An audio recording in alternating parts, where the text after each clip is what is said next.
Good afternoon students. मैं संजीव मिश्रा, सहायक प्राध्यापक वाणिज्य पेंटियम पॉइंट टेक्निकल कॉलेज, आपसे पुनः ऑनलाइन क्लास के लिए प्रस्तुत हूँ।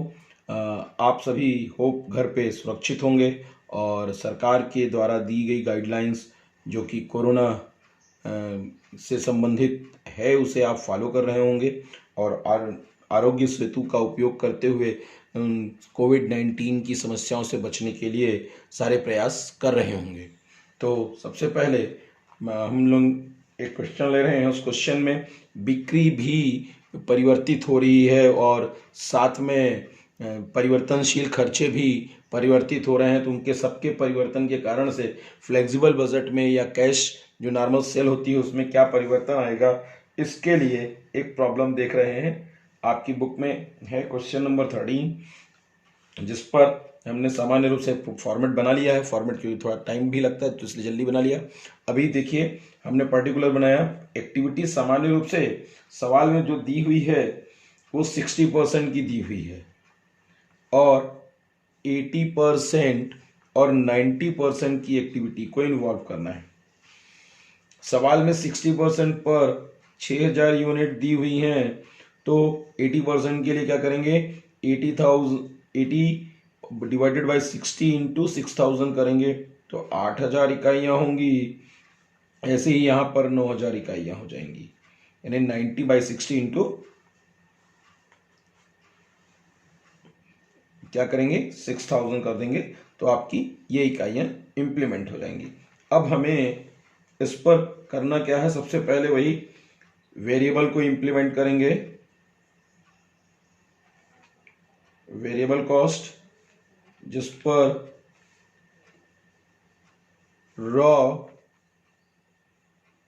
मटेरियल और फिर लेबर इन्वॉल्व होगा। ठीक है, तो रॉ मटेरियल पहली एक्टिविटी का सामान्य रूप से 75 रुपये दिया हुआ है। 75 रुपये के हिसाब से 4.5 लाख। अब आप सोच रहे हैं इस पे नहीं लिख रहे हैं इन एक्टिविटीज पर, इसलिए नहीं लिख रहे हैं कि इनकी कॉस्टिंग पर चेंज होने के लिए बोला है। वर्किंग कंडीशन बोल रखा है कि पहली कंडीशन पे जो कॉस्टिंग है इसकी बढ़ेगी वो 3% से बढ़ रही है, तो 75 रुपये पर 3% ज्यादा का 103% निकालना है। ठीक है, तो वो आएगा कितना से 75 रुपये का 3 22.5 2.25 होता है, जोड़ दिया तो 77.25 आ जाएगा। तो 77.25 इन्वॉल्व होगा। तो दूसरी एक्टिविटी पर 77.25 गुणे 8 77 7 6000 और 7.25 गुणे 7 8 18 6,18,000 होगा। फिर दूसरी एक्टिविटी फिर बोल रखा है, इस बार बोल रखा है इसकी कॉस्ट 6% बढ़ेगी, तो जो पुरानी कीमत है उस पर 6% ज्यादा, तो इन्वॉल्व हो गए 4.5 रुपये। 75 छक्का 450, 4.5 रुपये इसमें और एडिशनल हो जाएगा तो 79.50 इन्वॉल्व कर लेंगे। इसका मल्टीप्लाई करेंगे तो एक्टिविटी में 7,15,000 इन्वॉल्व हो गया। फिर लेबर दिया है ₹25 के 25 रुपए के हिसाब से, इसका 1.5 लाख, 2 लाख, इसका 2,25,000 रुपये। तो जोड़ लें, ये 6 लाख हो गए, ये 8,18,000 हो गया, ये 7 2 9 9,40,000,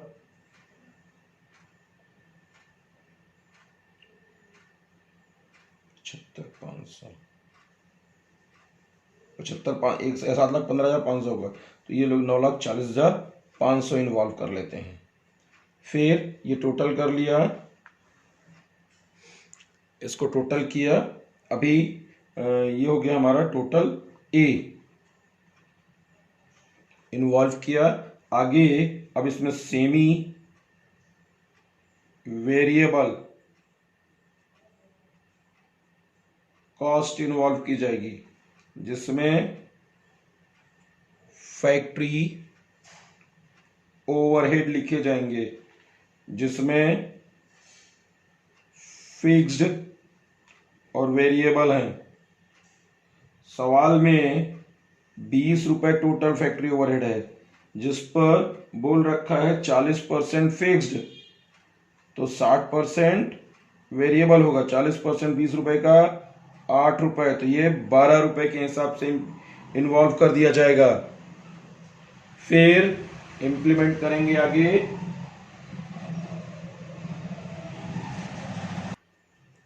आगे इसको मल्टीप्लाई कर लें तो 8 रुपए का और इधर 12 का, तो ये कितना हो जाएगा? फिक्स तो वही रहेगा, 48,000, 48,000, 48,000 है ना। 12 रुपए के हिसाब से 72,000, 96,000 और 1,08,000 इन्वॉल्व हुआ।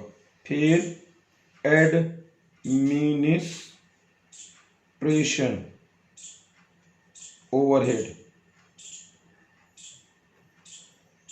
फिक्स्ड और वेरिएबल यहां पर भी इन्वॉल्व करेंगे।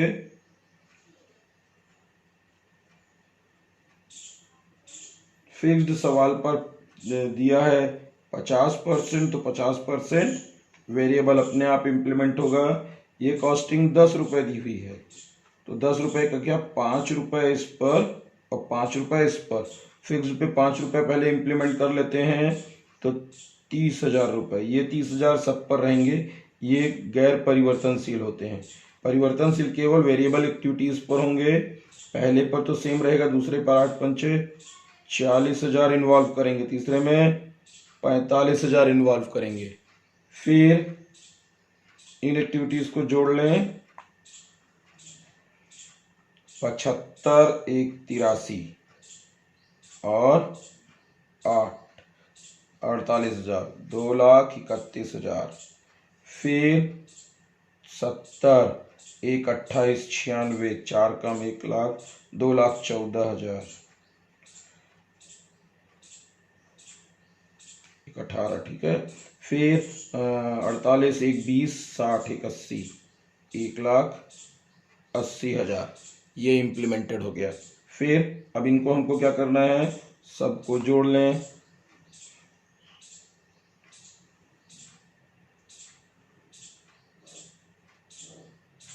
तो ये टोटल बी हुआ।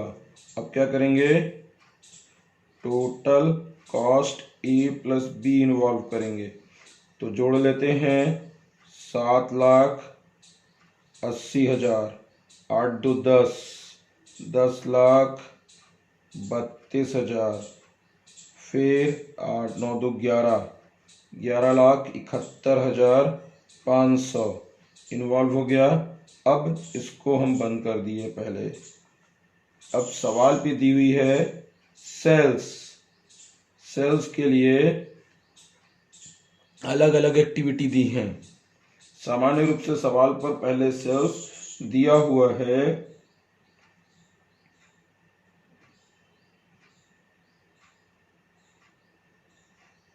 ₹150, 150 रुपए के हिसाब से इसका 9 लाख रुपए होगा।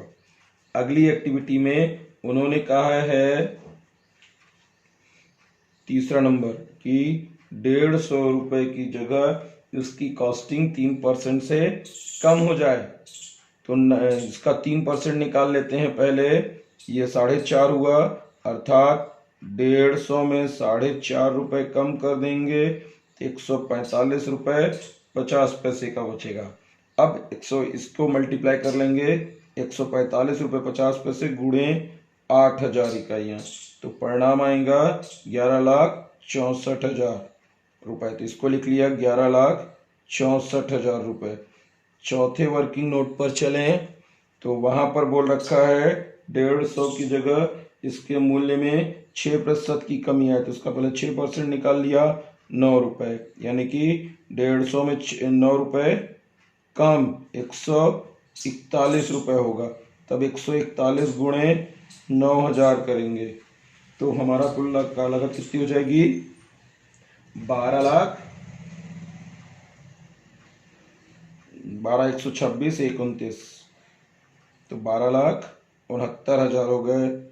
अब क्या करना है हमको? वही फॉर्मेट, पहले प्रॉफिट लिखेंगे, प्रॉफिट बराबर सेल्स माइनस टोटल कॉस्ट घटा दिया, तो 9 में घटा दी, इससे यहाँ पर 1,20,000 का लाभ, यहाँ पर एक हो गए 10, 11,64,000 में 1,32,000, 12,69,000 में 11,71,500 घटाएंगे तो हो गए कितने? 97,500। मतलब कि बिक्री में उत्पादन भले बढ़ रहा है, लेकिन अगर बिक्री रेट भी घटाएं तो लाभ हमारा कम होने लगता है। तो ये ध्यान रखना है कि केवल और केवल जब कच्ची सामग्री के भले मूल्य बढ़ जाए, लेकिन बिक्री मूल्य को कम करेंगे तो लाभ कम होगा, ये श्योर रहेगा। ठीक है, ओके। अगली क्लास पर फिर मिलते हैं हम लोग, तब तक के लिए घर पे रहिए, सुरक्षित रहिए।